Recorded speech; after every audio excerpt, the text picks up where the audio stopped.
하나님께서 우리에게 주시는 말씀은 역대하입니다. 역대하 7장 14절입니다. 역대하 7장 14절. 네, 다 같이 한 목소리로 읽도록 하겠습니다. 같이 읽어보겠습니다. 시작. 내 이름으로 일컫는 내 백성이 그들의 악한 길에서 떠나 스스로 낮추고 내 얼굴을 찾으면 내가 하늘에서 듣고 그들의 죄를 사하고 그들의 땅을 고칠지라. 아멘. 우리 한 번 더 읽어볼까요? 시작. 내 이름으로 일컫는 내 백성이 그들의 악한 길에서 떠나 스스로 낮추고 기도하여 내 얼굴을 찾으면 내가 하늘에서 듣고 그들의 죄를 사하고 그들의 땅을 고칠지라. 아멘. 네, 하나님께서 우리에게 주시는 말씀의 제목은 문제 해결의 원리, 문제 해결의 원리라는 제목으로 말씀을 선포하도록 하겠습니다. 우리 옆 사람과 인사합시다. 하나님만을 섬깁시다. 하나님만을 섬깁시다. 아멘. 하나님만을 섬기는 저와 여러분이 되기를 소망합니다. 네, 오늘 읽은 이 말씀은 역대하입니다. 역대하, 역대기입니다. 왕들이 적혀진 그런 스토리입니다. 역대기와 열왕기 이 두 가지 챕터는, 성경에 나온 チャプ터는 같은 맥락으로 쓰여져 있습니다. 하나님을 바라보는 왕들, 이스라엘 백성들의 왕의 그런 스토리가 어떻게 적혀 있는지가 이 두 챕터에 나와 있습니다. 그러면 이 두 가지, 이 두 챕터의 다른 점은 뭐냐면, 열왕기서의 목적은 망하자마자, 나라가 망합니다. 망하자마자 왜 망했는지에 초점을 잡고 적어가는 게 이제 열왕기서입니다. 그래서 다음 왕이 됐을 때 우리는 망하지 말자. 이게 잘못된 거구나.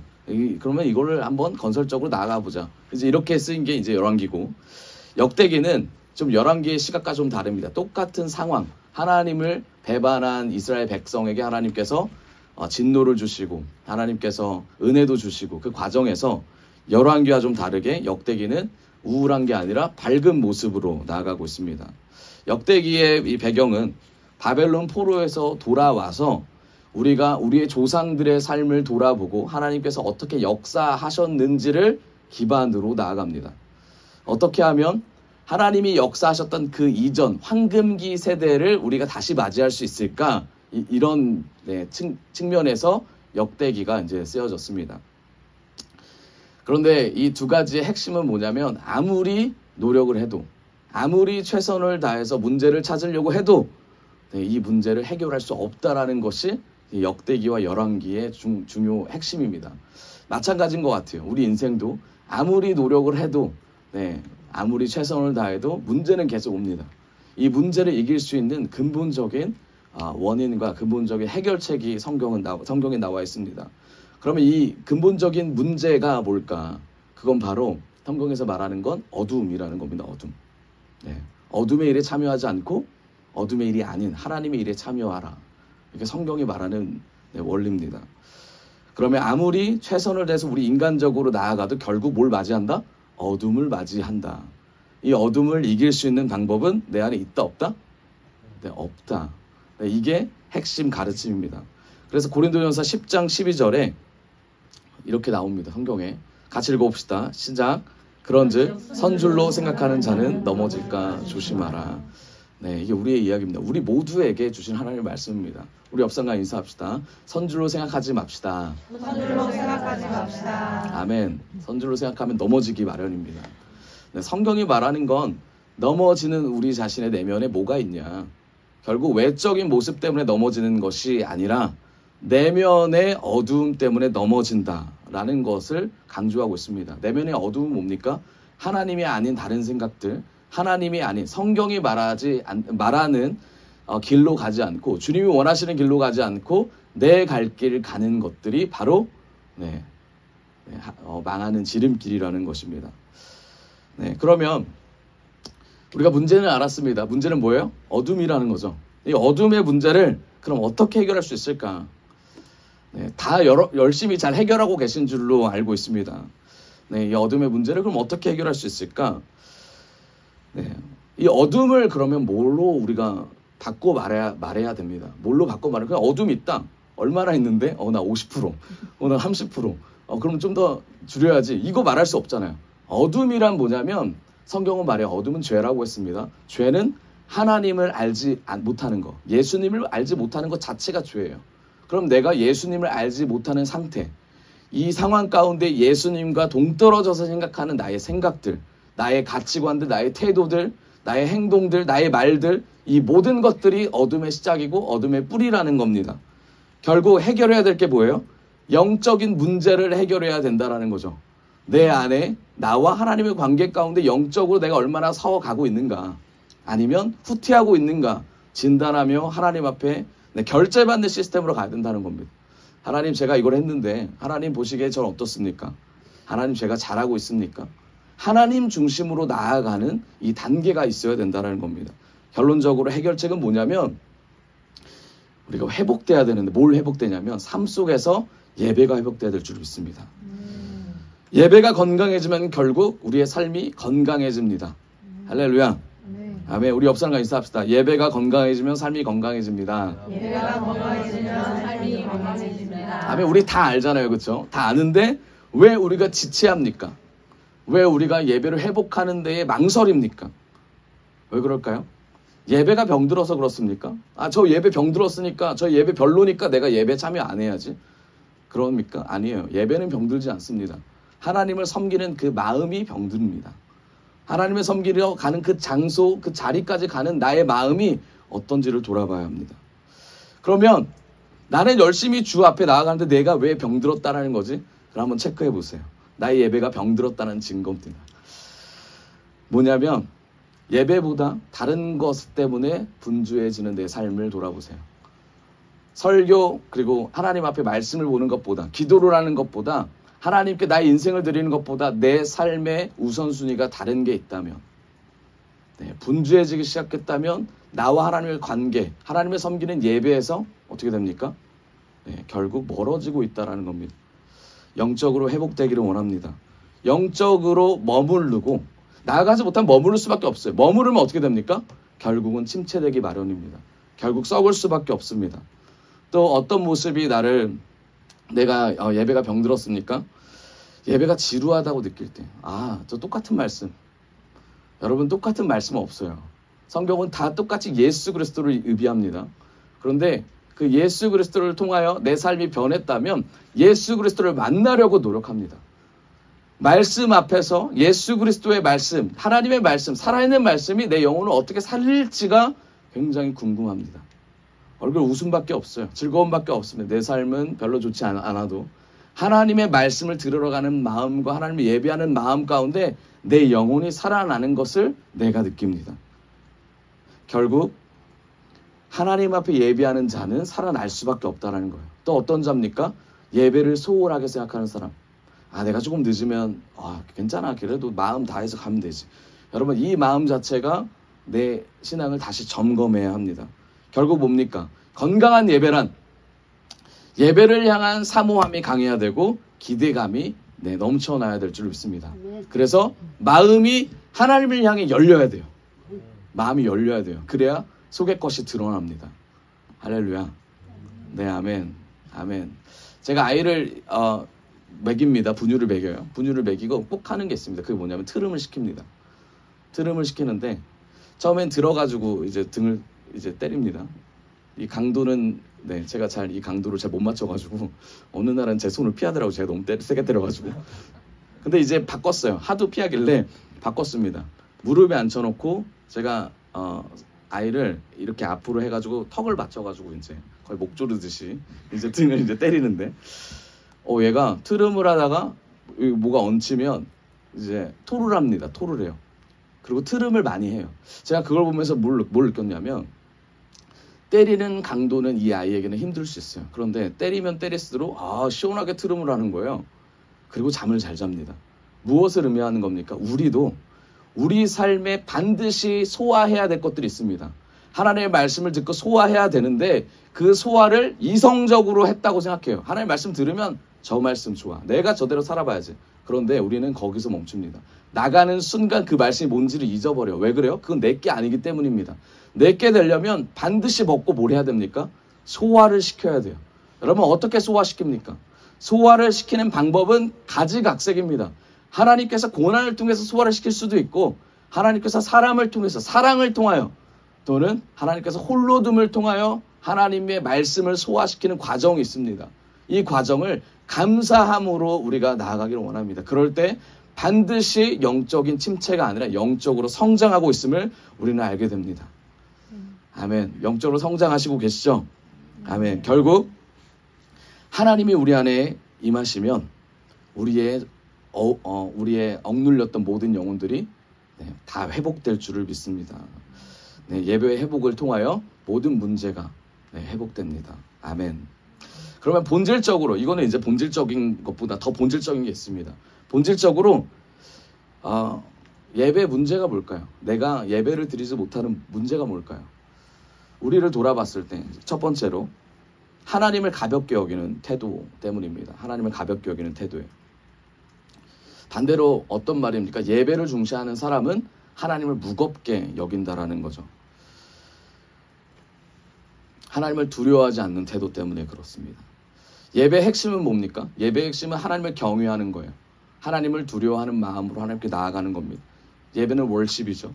이 월십은 가치라는 worth라는 이제 단어로 나오는데 결국 무거워지는 거. 얼마나 하나님을 의식하면 무거워질까? 하나님이 나를 보고 있다. 하나님 나와 함께 하신다. 내 안에 주님이 계신데 나의 삶이 이러면 안 되지. 다시 돌이키는 삶을 반복적으로 했을 때 나는 하나님을 의식하고 의지하는 삶으로 바뀌게 됩니다. 여러분, 이거는 단순하게 일어나는 것이 아니에요. 처음의 시작부터 지속적으로 하나님과의 관계를 쌓아가는 귀한 스토리입니다. 여러분, 이거 잘하고 계시죠? 하나님과의 관계가 쌓여지면 어떠한 선택을 하든 결국 어려운 선택 가운데서도 아주 쉽게 주님을 선택할 수 있습니다. 그게 영적인 근육이라는 겁니다. 영적인 근육이 우리에게 쌓이기를 원합니다. 여러분, 시소를 타보셨죠? 시소를 타보면은 어떻습니까? 무게중심이 높은 쪽에 올라갑니까? 내려갑니까? 무게중심이 높은 쪽이 내려가죠. 그렇죠? 저는 항상 내려가 있는데 무게중심이 높은 쪽이 내려갑니다. 많은 쪽이 내려가요. 우리의 삶에서도 마찬가지인 것 같아요. 시소와 같아요. 어떨 때는 평등하게 하나님의 관계에서 가지만 어떨 때는 우리가 하나님보다 더 많이 내려갈 때가 있습니다. 결국 하나님보다 무거운 게 없어야 된다는 얘기예요. 우리의 삶을 봤을 때 하나님보다 무거운 것이 무엇인지를 빨리 캐치하고 이것을 정리해야 합니다. 우리가 결과적으로 하나님을 가볍게 여긴다면, 나를 무겁게 여기고 하나님을 가볍게 여긴다면 모든 순간에서 하나님을 보고 있지만 하나님이 나보다 가벼워지고 계신다라는 것을 알고 있지만 이것을 누를 수 있는 힘이 없어요. 왜요? 나는 이미 무거우니까. 여러분, 나를 무겁게 하는 습관과 태도와 행동이 무엇인지, 말이 무엇인지, 나를 무겁게 하는 내 자아가 무엇인지를 우리가 좀 결단했으면 좋겠습니다. 하나님 앞에 예배를 드린다라는 거. 그런데 하나님은 예배를 드리는 자에게 두 가지 말씀하십니다. 예배를 온전히 드리는 자와 예배를 드리는데 하나님께 예배를 온전히 드리지 못하는 자라고 말씀하십니다. 예배를 온전히 드리지 않는 자는 예배를 멸시한다라고 하나님께서 말씀하십니다. 말라기 1장 6절입니다. 같이 한번 읽어보겠습니다. 말라기 1장 6절 시작. 내 이름을 멸시하는 제사장들아, 나 만군의 여호와가 너희에게 이르기를 아들은 그 아버지를, 종은 그 주인을 공경하나니 내가 아버지일진데 나를 공경함이 어디 있느냐? 내가 주인일진데 나를 두려워함이 어디 있느냐? 이르기를 우리가 어떻게 주의 이름을 멸시하였나이까 하는도다. 말라기 1장에 나오는 내용입니다. 아버지인데 너희들은 왜 나를 멸시하냐? 무슨 말입니까? 너희에게 듣는 귀가 없다라고 말하고 있죠. 무엇을 말하고 있습니까? 태도에 대한 얘기를 하고 있습니다. 태도의 문제는 태도의 문제에서 끝나는 것이 아닙니다. 태도의 문제는 반드시 행동까지 연결이 됩니다. 태도의 문제는 삶의 행동까지 지속적으로 연결이 됩니다. 말라기 1장 13절입니다. 같이 한번 읽읍시다. 시작. 너희는 또 이 일이 얼마나 번거로운 일인가 하며 코웃음을 치고 있다. 너희가 훔친 것과 저는 것과 병든 것을 가져왔으니 내가 그것을 받겠느냐. 인생에서 우리가 말씀을 듣는 것을 신앙이라고 합니다. 이 신앙을 좀 더 풀어보면 여러분 성경에서 말하는 씨 뿌리는 비유 아시죠? 주님의 말씀을 뿌리는 것이 바로 씨입니다. 그렇죠? 말씀이 우리 안에 심겨진 사람을 크리스찬이라고 말합니다. 씨를 받은 사람이에요. 말씀이 심겨져서 열매를 맺는 사람도 크리스찬입니다. 그런데 크리스찬과 크리스찬이 아닌 사람으로 나뉘고 있습니다. 넌 크리스찬이죠. 넌 크리스찬은 하나님의 말씀의 씨로 심겨진 사람이 아니라 하나님의 말씀보다 자신의 생각이 그 생각으로 인해서 태도와 행동을 하는 사람이에요. 그럼 넌 크리스찬과 그리고 크리스찬의 가장 큰 핵심은 뭡니까? 하나님의 말씀을 받느냐 그리고 열매를 맺느냐 여기에 있습니다. 성경은 반드시 말합니다. 받아서 끝나는 것이 아니라 열매를 맺으라 그래요. 열매를 맺지 않은 것은 받지 않은 것과 같은 거예요. 그럼 열매를 맺는 삶은 반드시 하나님을 섬기는 삶부터 시작합니다. 하나님 앞에 굴복하는 삶부터, 예배 중심인 삶부터 하나님 앞에 굴복하는 삶으로 나타나죠. 그게 바로 크리스찬의 모습이라는 겁니다. 그럼 열매 맺는 방법은 뭐예요? 열매 맺는 방법은 성경은 지속적으로 얘기하고 있어요. 뭘 얘기하냐면 죽어라. 이겁니다. 죽어라.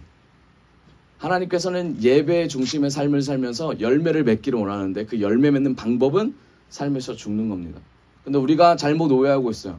밖에 나가서는 죽고 교회에 와서는 살고. 여러분 아니에요. 우리가 교회나 밖이나 동일하게 죽어야 될 줄 믿습니다. 하나님 앞에서 죽는다라는 건 뭘까? 하나님의 말씀을 곱씹어 보는 겁니다. 하나님 이 말씀이 맞습니까? 하나님 이 말씀대로 사는 것이 맞습니까? 그리고 죽을 때 뭘 의식하며 죽어야 될까? 그게 바로 생명입니다. 주님이 주신 생명. 요한복음 12장 24절입니다. 같이 한번 읽어봅시다. 시작. 내가 진실로 진실로 너에게 이르노니 한 알의 밀이 땅에 떨어져 죽지 아니하면 한 알 그대로 있고 죽으면 많은 열매를 맺느니라. 아멘. 생명이 우리 안에 있기를 원하고 그 생명이 예수님이기를 원합니다.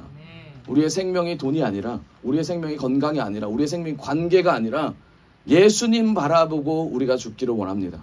그러다 열매가 맺어질 줄을 믿습니다. 요한복음 12장 25절 다음 절에 그거에 대한 얘기가 나와요. 자기의 생명을 사랑하는 자 잃어버릴 것이요 이 세상에서 자기의 생명을 미워하는 자는 영생하도록 보존하리라. 아멘. 결국 죽음은 생명과 연결됐다라는 사실을 말하고 있습니다. 여러분 내가 죽는다는 거 그냥 죽음으로 끝나는 것이 아니에요. 반드시 죽음을 통해서 열매가 맺혀져야 됩니다. 우리의 죽음은 내가 저 사람 말하니까 죽어야지. 근데 그거 왜 죽냐고요. 마음에 불글불글 끓고 힘든데 왜 죽냐고요. 예수님 바라보고 죽는다? 예수님은 어떻게 바라봅니까? 예수님을 바라보는 기준이 뭐죠? 내 기준인가요? 내 생각인가요? 아니라는 거예요. 말씀이라는 그 말씀을 어떻게 쫓아가냐? 아까 말씀드렸듯이 예배 중심적인 삶, 하나님을 두려워하는 마음이 내 안에 내재되고 깔려있는 그 상태에서 들었던 말씀이 내 안에 레마로, 내 안에 움직이는 생명력으로 나올 때 반드시 죽어질 수 있다는 거예요. 그럼 죽을 수 있는 타이밍도 누가 알려주세요? 주님이 알려주신다는 거예요. 내가 저기서 저 사람 앞에서 죽어야지. 여러분 다 죽으라는 얘기가 아니에요. 죽는다는 의미는 예수님이 나타나신다는 걸 기대하면서 나오는 거예요. 그럼 결과는 주님이 책임지십니다. 근데 우리가 그 타이밍을 몰라. 왜요? 이때까지 시소해서 내가 앉았기 때문이에요. 무거운 자리, 주님이 더 무거워야 되는데 우리의 생각과 감정이 더 무거워서 결국은 주님이 나타나실 때 주님 잠깐 계세요. 저 쳐다보고만 계세요. 제가 하는 거 보세요. 이게 우리의 삶이라는 거예요. 성경은 그렇게 말하고 있지 않아요. 죽어라. 생명을 얻기 위해 죽어라. 생명 때문에 죽어라. 여러분 우리 삶이 단순한 삶이 아니에요. 그냥 주님이 후 불어가지고 빚어가지고 이쁘네 이렇게 만들어진 게 아니에요. 주님의 형상대로 우리가 살고 하나님께 영광 돌리기 위해 만들어진 인생이라는 거예요. 인생의 목적과 방향을 잡기를 원합니다. 여러분 삶을 살면서 뒤통수도 맞을 수도 있고 앞통수도 맞을 수 있고요. 박치기도 당할 수 있어요. 넘어질 수도 있어요. 쓰러질 수도 있어요. 그리고 남들보다 먼저 갈 수도 있어요. 근데 그게 그렇게 중요한 게 아니에요. 뭐가 중요해요? 내가 왜 맞았고 내가 왜 넘어졌고 내가 왜 일어난 그 목적과 그리고 그 근본적인 이유가 중요합니다. 우리가 예수 때문에 모든 상황과 역경 그리고 기쁨이 넘치기를 원합니다. 결국은 예수 때문이에요. 예수님 때문입니다. 예수님 십자가 지려고 그 십자가의 능력을 우리도 한번 써보려고 그리고 그 너머에 있는 생명을 주시는 주님을 붙잡으려고. 여러분 육신의 것은 죽고 바로 영의 것이 우리 안에 들어왔을 때 영의 생명 뭐예요? 영원한 생명으로 가는 귀한 역사가 우리 안에 들어온다는 그게 예수 그리스도의 씨앗입니다. 아멘. 그게 하나님께서 말씀하신 귀한 메시지. 한번 띄워주세요. 영어로 된 거 띄워줄래요? 죄송합니다. 꼭 가져와야 될 것 같아서 가져왔어요. 아까 앞절이에요. 다 기억하시죠? 읽었던 거. 네, 여기서 he이죠, he. 네, he. 다음에 다 띄고 who loves his life 다 띄고 이제 한국식 본토 발음을 할게요. 다 띄고 loses it이에요. 네, 그가 그것을 잃어버린다라는 겁니다. 뭘 잃어버려요? 그의 삶을 사랑하는 자는 그것을 잃어버린다예요. 네, 그리고 연결됩니다. 그가 똑같아요. 그의 삶을 싫어하는 그는 네, 그의 삶은 어떤 삶이에요? In this world. 이 세상에서 그의 삶을 싫어하는 사람. 무슨 얘기예요? 육신의 것을 따라가지 않는 자는 will keep입니다. 결국 지킬 거예요. 뭐예요? 영원한 세계, 영원한 이터널로 나아가겠다라는 겁니다. 여러분, 여기서 말하고자 하는 내용은 뭐냐면 아까 우리가 읽었던 것처럼 영원한 세계의 방향성을 이 2가 결정하는 거예요. 조금 어렵지만 2가 방향성을 나타냅니다. 영원한 세계로 나아가는 사람이 누구냐? 이 세상을 싫어하는 사람. 저와 여러분들이 되길 원합니다. 우리가 결단하는 순간 하나님 이 세상이 지긋지긋해요. 이 얘기가 아니라 이 세상이 좋지만 그래도 하나님 영원한 생명을 볼 수 있는 눈을 열어주십시오. 여러분 이 세상에서 오는 쾌락이 우리가 이겨낼 수 없습니다. 왜 이겨낼 수 없어요? 우리가 좋아하기 때문이에요. 우리가 찾지만 못했을 뿐이지 쾌락을 우리가 이길 수가 없어요. 쾌락 이길 수가 없어요. 예를 들어 보면 우리가 만약에 마약에 마약을 한번 했어요. 이걸 이길 수 있어요? 절대 못 이깁니다. 내가 마약을 싫어해서 여러분 싫어함의 문제가 아니에요. 이 세상의 쾌락은. 사단이 주는 것은 싫어함의 문제가 아니고 몸이 끌리는 거예요. 몸이 끌리는 거예요. 음란, 음욕, 성욕 모든 마약들 도둑질하는 거 모두 다 내가 원해서 하는 걸 넘어서면 결국 뭐야? 사단이 나를 붙잡는 거예요. 나를 붙잡아서 갈 수밖에 없어요. 그런데 우리가 뭐만 하면 이 세상이 싫어요 라고 외치기만 하면 그러고 싶다라는 마음만 먹으면 뭐한다? 방향이 영원한 삶을 바라보게 만든다. 뭐 때문에? 우리 안에는 생명이 열매를 맺어서. 지금 그 얘기입니다. 여러분 우리 안에 생명이 주렁주렁 주님의 열매 맺기를 소망합니다. 그래서 말씀하십니다. 마태복음 16장 24절 다 아시는 내용이에요. 나를 따라오거든 나를 부인하고 십자가를 지라. 다 아시죠? 결국 생명을 주겠다는 주님의 말씀입니다. 씨앗은 죽어서 결국 결실을 맺어야 됩니다. 씨를 받고 우리는 우리의 열매를 맺어야 됩니다. 여러분 우리가 너무 많은 하나님이 아닌 다른 씨들을 품고 있어요. 저도 마찬가지고요. 네, 근데 그 씨를 우리가 발견해서 예수 그리스도의 씨가 되기를 원합니다. 네, 두 번째로 우리가 문제 해결의 그 원리. 문제 해결이 되지 않는 이유가 뭐냐면 두 번째로 하나님을 우습게 여기는 마음이에요. 약간 가볍게 여기는 마음이었고 이번에 우습게 여기는 마음입니다. 말라기 1장 7절 너희가 더러운 떡을 나의 제단에 드리고도 말하기를 우리가 어떻게 주를 더럽게 하였나이까 하는도다. 이는 너희가 여호와의 식탁을 경멸히 여길 것이라 말하기 때문이다. 여러분 저번에 금요일날 다윗의 진설병에 대해서 얘기했습니다. 거룩한 떡과 그렇지 않은 떡에 대해서 말하고 있었어요. 거룩한 떡과 그렇지 않은 떡, 하나님께 드려지는 떡과 아직 드려지지 않은 떡으로 나옵니다. 마찬가지예요. 여러분 우리가 하나님께 드릴 때 하나님께서는 우리의 마음을 다한 예배를 원하세요. 마음과 뜻과 정성을 다하여 너 여호와 하나님을 나 여호와 하나님을 사랑하라 라고 주님께서 말씀하십니다. 여러분 정성을 다하는 건 알아요. 근데 어떻게 사랑할 것인가? 이게 우리가 하나님 앞에 물어야 될 질문이에요. 하나님 어떻게 사랑해야 됩니까? 여러분 하나님께서 말씀하시는 사랑은 우리가 생각하는 사랑과 좀 달라요. 어떤 사랑이냐면 하나님은 하나님께서 우리에게 바라는 거는 큰 사랑이 아니에요. 뭐냐면 첫 번째로 나를 부인하는 거예요. 나를 부인하는 그 순간 그게 하나님 앞에서 뭐다? 살려고 하는 너가 나의 말을 순종하는 사랑이구나. 그렇게 주님께서는 받아들이십니다. 여러분 우리에게 큰 걸 바라는 것이 아닙니다. 내가 주님 이거를 할 수 있는 능력이 없고요. 제가 저 사람을 용서할 수 있는 마음이 없습니다. 제가 저 사람과 함께할 마음이 없습니다. 주님 마음을 주시옵소서. 이것 자체가 주님 앞에 살려고 하는 주님 앞에 사랑을 전하는 하나님의 말씀이에요. 우리가 수요일날 시기심에 대해 얘기했잖아요. 결국 시기심도 마찬가지죠. 하나님의 말씀이 아닌 사실 내 마음에 내가 원하는 대로 살아가는 과정 중에 하나라는 거예요. 그럼 시기심은 결국 뭡니까? 하나님 앞에서 내가 저 사람이 줬던 그 축복, 저 사람이 가지고 있는 하나님의 응답, 그거를 볼 수 있는 눈이 없다라는 거예요. 그리고 뭐예요? 더 나아가서 내가 하나님께 그 은혜를 받을 수 있을까라는 내 안에 불신앙이 작용한다라는 거예요. 예를 들어서 저 사람이 잘 됐어요. 그럼 저 사람을 보면서 야, 하나님이 진짜 은혜를 주셨구나. 너 정말 그럴 만한, 너 정말 하나님이 받을 만, 하나님의 은혜를 주실 만한 이유가 명확해.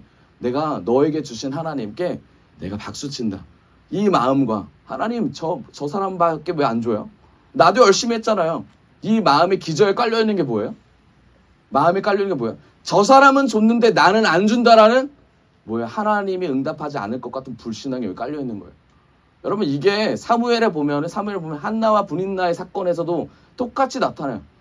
한나가 이 마음을 가지고 나아가요. 마찬가지입니다. 많은 크리스찬들이 이 마음을 뭐라고 생각하냐면 하나님이 나한테 당연히 주셔야지라고 생각해요. 근데 하나님은 당연히 주십니다. 그런데 내 마음을 하나님께서 고치기를 원하셔서 어떻게 고쳐요? 하나님, 제가 하나님밖에 이 모든 상황을 이끌 수 없는 분이 당신밖에 없다라는 걸 압니다. 하나님, 제가 그걸 알아요. 그런데 저 사람이 받았던 그 축복도 제가 받기를 원합니다. 제가 못 받더라도 저 사람에게 더 많은 축복을 주십시오. 이게 하나님이 원하시는 말씀이에요. 이걸 또 어디서 찾을 수 있어요? 이게 바로 솔로몬의 기도에서 찾을 수 있어요. 하나님께 기도합니다. 솔로몬 뭐라고 해요? 하나님, 제가 하나님의 백성들을 지키고 가르칠 수 있는 지혜를 주시옵소서. 많은 사람들은 그 위치에서 명예를 선택하고요. 많은 사람들은 그 위치에서 자신의 것을 봐요. 그런데 솔로몬은 뭘 봤냐면 하나님이 일하실 것을 기대하면서 봤단 말이에요. 그래서 하나님이 물질도 주시고요. 부와 명예도 주시고요. 하나님이 왕으로 세웠다라는 것을 굉장히 기뻐하셨어요. 저는 하나님의 메시지가 거기 있다고 생각해요. 여러분, 기적을 보면서 우리가 해야 될 건 뭐예요? 저 기적을 나에게도 주세요. 무리를 걷는 기적을 주세요가 아니라 기적을 행하신 하나님 놀라우십니다. 기적을 행하신 하나님, 제가 그거를 지금 직관할 수 있는 하나님 너무 감사합니다. 이게 하나님이 우리한테 바라시는 거. 왜냐하면 나에게도 동일한 걸 주시겠다는 약속이거든요. 여러분, 이스라엘 백성들이 불기둥과 구름기둥으로 나눌 때 불기둥에 가까이 있었던 사람, 구름기둥에 가까이 있었던 사람 분명히 있었을 거예요. 하나님을 바라보면서 추울 때 제 불기둥에 좀 더 가까이 있는 애가 따뜻하겠네. 나도 저기 가면 좋겠네. 이렇게 말하면 하나님이 어떻게 생각하시겠어요? 여러분, 동일한 걸 보고 하나님이 동일한 거를 생각하기를 원하세요. 그게 뭐냐면 나는 살아있는 하나님이다. 나는 너희의 하나님이다요. 나는 불과 가까워 있는 애의 하나님이 아니야. 이게 하나님 말씀하시는 거예요. 여러분, 기적과 이적을 우리가 원한다면 기적과 이적을 하나님 행하시고 있는 사람들에게 하나님이 왜 집중하는지를 보십시오. 그리고 그 사람들에게 하나님의 메시지가 전달이 된다면 그 은혜와 축복을 우리가 동일하게 받기를 소망하십시오. 그게 하나님의 법칙이에요. 그럼 뭐 해야 돼요? 그럼 반드시 하나님이 살아계시고 이끄신다라는 것을 기대하면서 나아가야죠. 근데 하나님은 우리에게 말씀하십니다. 많은 사람들이 하나님께 예배드리러 와요. 하나님을 섬깁니다. 우리 기독교 인구가 지금 2천만 좀 안 된다고 하는데 점점 떨어지고 있습니다. 2천만이 매주 가서 예배를 드릴까요? 저는 그렇게 보진 않아요. 동의하실 거라고 생각합니다. 그런데 물어보면 뭐라고 그래요? 크리스찬이라고 그래요. 그리고 일주일에 한 번 또는 1년에 한 번, 한 달에 한 번 예배를 드리러 갑니다. 예배를 안 드리러 갑니까? 드리러 가요. 그리고 기도를 해요. 1년에 한 번을 하겠죠. 그럼 크리스찬입니까? 아닙니까? 2번 하면 크리스찬입니까? 아닙니까? 횟수로 제한하는 게 아닙니다. 크리스찬이라는 것은 내가 하나님의 사람이냐 아니냐, 아까 말씀드렸듯이 열매를 맺으려고 하는 내가 하나님의 사람이냐 아니냐로 주님은 보신다라는 거예요. 근데 우리는 횟수로 본다는 거예요. 횟수로. 내가 3번 갔으니까 내가 너보다 믿음이 좋아. 내가 4번 갔으니까 내가 너보다 더 잘났지. 나에게 은혜를 주셔야 되는 거 아니야? 여러분, 그게 아니에요. 주님은 하나님의 말씀이 우리 안에 임하기를 원합니다. 횟수의 문제가 아니에요. 얼마나 주님을 사랑하는가, 얼마나 주님을 위하여 나아가는가. 여러분, 같은 맥락이에요. 여러분, 예배를 지키는 거 되게 중요합니다. 그런데 예배를 지키다 보면 가족과 멀어질 수 있어요. 가족과 멀어질 수 있습니다. 가족들을 챙길 수도 있고 가족과 함께하는 시간을 소중하게 생각할 수도 있어요. 여러 가지 상황들이 나타납니다.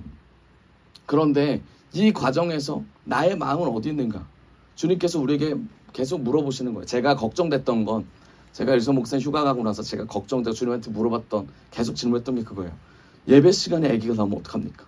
이거였어요. 많은 분들도 아마 궁금해하시고 걱정하셨을 거예요. 그래서 다 기도하셔서 하나님이 적절한 때에 애를 이제 태어나게 하셨잖아요. 저도 굉장히 이 자세를 어떻게 잡아야 되나. 애가 태어난다 그러면 일생에 단 한 번뿐인데 이거 어떡하지? 이 기쁜 거를 제가 간다고 해도 저 목사 문제 있어. 믿음의 문제야 이건. 이렇게 보실 분은 없다고 봅니다.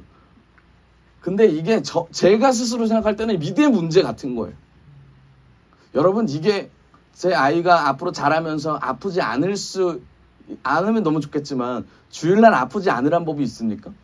없다 이거예요. 없어요. 아픈데도 불구하고 와가지고 축사해가지고 여러분 우리의 마음의 문제 아니에요? 마음의 문제. 여러분 항상 우리는 하나님 앞에서 이런 질문하는, 저는 이 질문할 때 하나님께서 기뻐하신다고 생각해요. 마찬가지예요. 우리가 부족해요. 저도 부족해요. 하나님, 제가 정말 어떡하죠? 진짜 어떡하죠? 이 질문을 많이 합니다. 우리의 삶에 이 질문이 녹아 있었으면 좋겠어요. 예수님이랑 어떻게 하셨을까요? 여러분 지난주에 설교했던 안식일에 관련된 내용과 연결되는 거죠. 누구가 안식일의 주인이냐? 그렇다고 예배 도중에 찬송하다 갑자기 기도하는데 사라지고 막 그게 아니라 결국 뭐예요? 내 마음이 어디 있느냐에 대한 문제라고 생각합니다. 여러분 크리스찬들은 열매를 맺어야 되는데 그 열매가 반드시 삶 속에서 예수 그리스도 그 향기가 나기를 원합니다. 결국 하나님 앞에서 예배를 드린다라는 것은 내가 가지고 있는 가장 좋은 것을 드리는 거예요. 더러운 것을 드리는 게 아니라 가장 좋은 것. 그게 뭐예요? 우리가 가진 마음들이죠. 그러니까 우리가 가진 생각들입니다. 쓰다 남은 것을 드리는 게 아니에요. 시간 남아서 오는 거, 오늘 내가 문제가 있으니까 와야지. 이 마음은 주님 앞에서 쓰다 남은 걸 드리는 거예요. 생각해 보세요. 좋아하는 사람 또는 되게 귀한 어떤 데이트하는 그런 날짜, 뭐 보스를 만나던가 하는 그런 날짜에 내가 시간 남으니까 한 번 만나줄게요. 이런 사람 있습니까? 며칠 전부터 회사를 들어가는데 면접을 준비하고 또 준비하고 달달달달달 외워가면서 가서 뭐가 나올까 문제 좀 내봐. 막 이렇게 준비하잖아요. 저는 이게 마음의 문제라고 생각해요. 근데 예배 나올 때는 오늘 좀 그런데 목이 아픈데 오늘 가야 되나? 누워서 드려야 되나? 아니라는 거죠. 우리의 삶을 돌아봤을 때 반드시 내가 나를 돌아볼 수 있어요. 내가 나를 체크할 수 있다라는 거. 근데 하나님 모르실까요? 저는 아신다고 생각해요. 아시죠. 생각이 아니라 당연히 아시죠. 근데 그게 어제 됐다가 오늘 안 됐다? 그렇지 않습니다. 무게를 점점 줄여가야 돼요. 하나님 약속을 드리고 싶어요. 제가 예배를 말씀 매일 못 읽어요. 그런데 하나님 일주일에 2번은 꼭 읽을게요. 꼭 주님과 약속, 주님 손, 내 손, 약속 이렇게 주님 의식과 제가 했던 방법들이에요. 네. 2장까지 찍고 그렇게 우리가 산다면 되게 의미 있는 삶이 되지 않을까요? 저는 그게 잘 안 되더라고요. 주님 의식하는 게. 그래서 여기 손등에다가 많이 썼어요. 주님 여기다 썼어요. 여기는 진표 주님 해가지고 제가 오른손잡이잖아요. 그래가지고 오른손만 쓰다 보니까 결국은 주님이 잘 없어지더라고요. 그래서 바꿔서 쓰기도 했었어요. 제가 나름대로 하나님께 살아가고자 하는 노력이에요. 여러분 마찬가지. 제가 예전에 성민 형제한테 이런 말을 했습니다. 기도를 잘 못하겠대. 그래서 지하철을 탄대요. 문이 열릴 때마다 주님 하면서 이제 들어가고 나올 때마다 주님 하고 지금은 이제 잘하고 있겠지만 여러분 우리가 하나님 앞에 살고자 하는 루틴을 만들어야 돼요. 계속. 그래야 우리의 삶에서 하나님이 이끄심을 보게 돼요. 내가 까먹어도 주님이 깨닫게 해주신다니까요.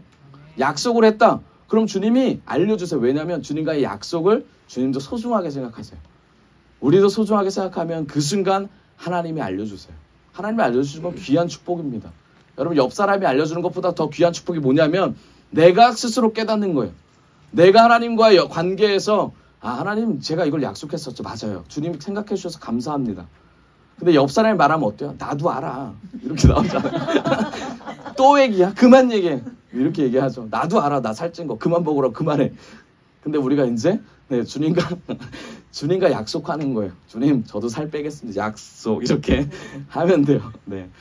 이제 우스갯소리로 이렇게 얘기했지만 모든 거에 주님과의 관계를 우리가 쌓아간다면 쉽게 2번 먹을 거 1번만 먹고 우리의 삶을 정돈할 수 있습니다. 가장 좋은 것을 드려야 되는 게 주님께 드려야 되는 게 맞습니다.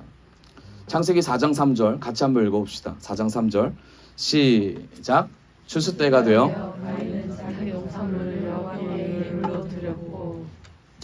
네, 다음 절. 아벨은 자기 양의 첫 새끼를 잡아 그 중에서도 제일 살찌고 좋은 부분을 여호와께 드렸다. 여호와께서는 아벨의 예물을 기쁘게 받으셨으나 다음 절입니다. 가인의 예물은 받지 않으셨다. 여기서 핵심은 뭐죠? 우리는 다 이렇게 생각해요. 가인의 예물을 받았다 안 받았다? 안 받았다. 그래서 나는 가인이 아니라 아벨이다. 이렇게 결론을 다 이렇게 짓더라고요. 네, 가인의 예배를 받지 않기 때문에 그래서 나는 아벨의 제사를 드리고 있다. 이거 어디서 나오는 자신감인지 모르겠지만 다 이렇게 결론을 맺습니다. 뭐 저도 그래요. 그런데 말씀을 보니까 말씀은 정확히 나와요. 아벨의 제사를 받았던 이유와 가인의 제사를 받지 않았던 이유가 있습니다. 4장 3절 다시 한번 띄워주세요. 4장 3절 가인은 자기 농산물을 드렸대요. 여러분 자기의 농산물을 드린 거 잘한 거잖아요. 그렇죠? 우리도 헌금을 내거나 시간을 낼 때 우리의 헌금과 우리의 시간을 내요 안 내요? 내잖아요. 근데 하나님께서는 가인의 것을 받았어요 안 받았어요? 안 받았어요. 이유가 있겠죠. 그럼 바꿔 말하면 뭐야? 내 거를 드렸어도 주님은 받는다 안 받는다? 안 받는다. 왜 안 받을까? 이게 우리의 질문이 돼야죠. 왜 안 받았을까? 가인이 어디서 주워왔나? 그거를 주순 걸 자기 거라고 했나? 아니면 아벨 거 훔쳐서 자기 거라 했나? 주순 게 임자니까 자기 건가? 이게 아니라는 거예요. 자기 것에도 불구하고 자기 거라고 하지 않는 마음. 그게 뭐예요? 모든 것이 하나님의 것입니다 라는 마음이라는 거예요. 나의 시간도 나의 물질도 나의 생각도 나의 몸도 거룩한 하나님의 것입니다. 그렇기 때문에 드릴 수밖에 없는 하나님의 자녀로서 아버지께 찾아왔습니다. 이게 예배된 자의 예배자의 모습이라는 거예요. 그런데 마찬가지예요. 동일하게 자기 것을 드렸어요. 아벨도. 자, 다음 절 띄워주세요. 4절. 아벨은 자기 양의 첫 새끼를 잡았다라는 거예요. 욕 아니에요. 네, 처음 난 자식을 잡았습니다. 네, 그 중에서도 이게 핵심이에요. 가인의 제사를 안 받았다가 아니라 그 중에서도 제일 뭐했다?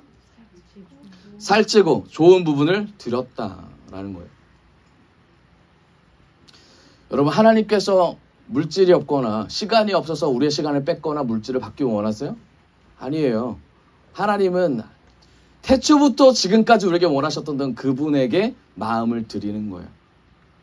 여러분 레위기에 보면 여러 가지 법도와 제사가 있습니다. 그런데 레위기에 보면 하나님께서 물질이 없는 자에게 곡식으로 소를 못 잡는 자에게 비둘기로 하나님께 드리라고 되어 있어요. 그리고 그 드리는 걸 넘어서서 드렸을 때 그 예물이 향기롭다라고 하나님께서 말씀하십니다. 여러분 과부의 두 랩돈 사건도 아시죠? 많은 바리새인들이 왜 이거밖에 안 해? 쟤 뭐야?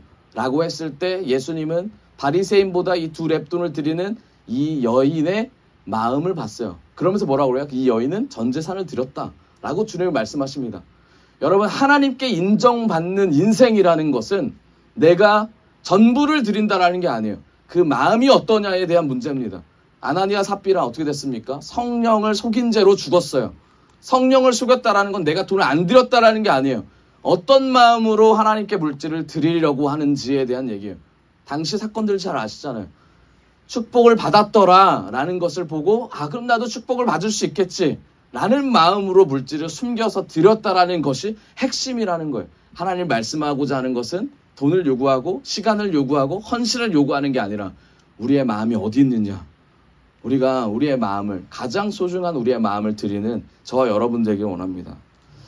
자기를 위한 삶이 아니라 자기를 위한 돈이 아니라 자기를 위한 모든 것이 아니라 하나님을 위한 물질과 돈이 되길 원합니다. 문제 해결이 되지 않는 가장 큰 이유이지 세 번째 이게 가장 중요합니다. 뭐냐면 우리 삶에 회개가 없습니다. 우리 삶에 회개가 없어요. 그럼 왜 회개해야 되는가? 여러분 회개하지 않으면 하나님과 관계가 막혀요. 하나님과 관계가 막히기 때문에 하나님이 주실 것을 받지를 못합니다. 결국 하늘의 문이 막혀요. 하늘의 문이 다 닫혀버립니다. 말라기 1장 9절 같이 한번 읽어봅시다. 시작. 전능한 나 여호와가 말한다. 너희는 나에게 은혜를 구하며 우리를 불쌍히 여기소서 하고 말해보아라. 너희가 그런 예물을 바친다고 해서 내가 너희를 기쁘게 받아들이겠느냐. 다음 절입니다. 너희가 내 단에 쓸데없이 불을 놓지 않도록 너희 중 하나가 성전문을 닫았으면 좋겠다. 나는 너희를 좋아하지 않는다. 그러므로 너희가 드리는 것을 받지도 않을 것이다. 하나님께서 명령하십니다. 말씀하세요. 한탄하시면 말씀하십니다. 아무리 예배를 드려도 그 예배에 본질이 없다. 거룩한 것도 아니고 귀한 거 드리는 것도 아니고 너 위에서 지금 오는 거 아니냐, 나 찾는 거 아니냐, 아무리 드려봐라 내가 이루어 주나. 지금 이 얘기예요. 그러면서 뭐라 그래요? 차라리 교회 문을 닫는 게 낫겠다. 누가 좀 닫아줘라 라고 말합니다. 이거 너무나 익숙하지 않아요? 코로나 때 교회 문 닫혔어요? 안 닫혔어요? 교회 문 닫혔잖아요. 결국 하나님이 우리를 바라보고 있다라는 증거라는 거예요. 여러분, 우리가 하나님 앞에 다시 돌아가야 돼요. 회개해야 돼요. 어떻게 회개해야 돼요? 각자의 위치에서 하나님, 내가 하나님께 어떻게 예배를 드리고 있습니까? 어떻게 하나님을 바라보고 있습니까? 어떻게 하나님과 연결돼서 회복하는 데 집중하고 있습니까? 이게 우리의 질문이 되기 원합니다. 역대하 7장 12절. 역대하 7장은 성전 봉헌식이에요. 이제 솔로몬이 성전을 짓고 봉헌하는 내용입니다. 밤에 여호와께서 솔로몬에게 나타났어. 그에게 이르시되 내가 이미 내 기도를 듣고 이곳을 택하여 내게 제사하는 성전을 삼았으니, 주님께서 나타나셔서 말씀하십니다. 내가 거할 장소는 결국 정해졌다. 나 여기서 머물 거야 라고 말씀하십니다. 그리고 7장 13절 이렇게 말씀하십니다. 혹 내가 하늘을 닫고 비를 내리지 아니하거나, 혹 메뚜기에게 토산을 먹게 하거나, 혹 전염병이 내 백성 가운데 유행하게 될 때에, 여러분, 주님께서 이 말씀 왜 하시냐면, 내가 성전 봉헌식을 통해서 내가 성전에 임할 텐데 내가 너희들이 오는 것을 내가 알겠어. 왜냐면 내가 거기 있으니까. 그런데 혹 내가 안 할 수도 있어. 뭐를? 내가 축복을 안 할 수도 있어 라는 내용입니다. 하늘을 닫고 비를 내리지 않는다. 이게 축복이에요. 축복. 여러분, 이스라엘은 2번의 비가 내리죠. 늦은 비와 이른 비가 내립니다. 열매를 맺는 기후를 하나님께서 말씀하셨어요. 그리고 그렇게 갑니다. 근데 하나님께서 하늘을 닫으신대요. 하늘을 닫는다는 의미는 뭐예요? 축복하지 않는다는 얘기예요. 어떨 때? 매번이 아니에요. 혹여나 내가 그럴 때에 이게 맡겼다라는 거죠. 또 뭡니까? 메뚜기들에게 토산을 먹히거나. 여러분, 메뚜기가 뭘 의미하죠? 메뚜기는 12가지 재앙 중에 재앙이죠. 재앙입니다. 하나님이 임하실 심판을 예비하는 거예요. 예표하는 거예요. 재앙이에요. 그러니까 우리에게 물질이 모이지 않거나, 또는 우리의 삶이 계속 갉아먹어지는, 열심히 노력해도 소산을 얻을 수 없는 거. 소산을, 창세기에 나오잖아요. 4장에 나오는 거예요. 소산을, 내가 열매를 맺지 못하는 인생을 산다면 결국 메뚜기의 재앙이 임하고 있다라는 거예요. 하나님이 혹여나 그럼에도 불구하고 그런다. 그럼 우리가 예배를 정돈해야죠. 문제의 원인들은 거기에 있다라는 거예요. 뭐예요? 예배에 있다라는 거죠. 마음가짐에 있다라는 거예요. 결국 뭐예요? 그 다음 전염병에 대한 얘기입니다. 이거는 전염병의 마지막에 장자의 죽음이잖아요. 왜 죽었는지 몰라요. 왜 죽었는지 몰라요. 그냥 하나님이 죽인 거예요. 이스라엘 백성들 또는 이집트 사람들 하나님이 죽였다는 거 하는데 왜 죽었는지 모르는 거예요. 이유를 몰라. 전염병 마찬가지예요. 하나님의 징계예요. 하나님의 징계에 우리가 민감하게 반응해야 될 줄 믿어요. 우리의 삶에 하나님의 진노가 이게 다 임하고 있다? 여러분, 우리가 하나님을 어떻게 섬기고 있는지 결국 뭡니까? 회개하라는 거예요.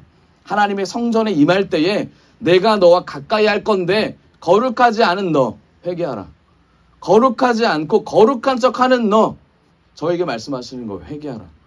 회개하라. 그래서 말씀하시면 천국이 회개하는 자에게 임하는 거예요. 천국이 회개하라. 천국이 가까이 왔느니라. 2000년 전에 했었던 내용이 결국 지금 우리가 그걸 맞닥뜨리고 있는 거예요. 결국 회개하는 자에게 천국이 임하는 겁니다. 회개하는 자가 돼요. 하나님이 막혀진, 하나님이 막으신 거거든요. 막으신 하늘이 열리고, 그리고 천국의 은혜가 넘치기를 원합니다. 그러면 어떻게 이거를, 이 막힌 하늘, 닫힌 하늘, 하나님의 관계가 끊어진 것을 다시 풀 수 있는가? 이게 핵심이죠. 7장 14절. 내 이름을 일컫는 내 백성이 그들의 악한 길에서 떠나 스스로 낮추고 기도하며 내 얼굴을 찾으면, 주님 말씀하십니다. 내가 하늘에서 듣고 그들의 죄를 사하고 그들의 땅을 고칠지라. 아멘. 7장 15절. 이제 이곳에서 하는 기도에 내가 눈을 들고 귀를 기울이리니. 아멘. 하늘에서 듣고 그들의 땅을 고친다. 여러분, 주님께서 축복하신다는 내용입니다. 축복의 삶이 열리기를 원합니다. 모든 문제 해결이 일어나기를 원합니다. 아멘. 말씀의 결론을 맺겠습니다. 여러분, 우리가 문제를 직면합니다. 그리고 그 문제를 해결하기를 바랍니다. 우리가 문제를 맞닥뜨리고 해결하지 못하는 이유의 결론적인 이유는 결과적으로 예배 회복이 되지 않아서입니다. 결국 건강한 예배는 하나님의 말씀을 무겁게 여기는 자입니다. 하나님을 경외하는 자고요. 우리의 삶에서 매 순간 하나님이 말씀하시는 것을 들으려고 하는 자, 그리고 회개하려는 자입니다. 닫힌 하늘이 열리기를 소망합니다. 그래서 우리의 영적 침체가 없어져서 영적으로 성장하는 귀한 저와 여러분들이 되기 원합니다. 우리 옆 사람과 인사합시다.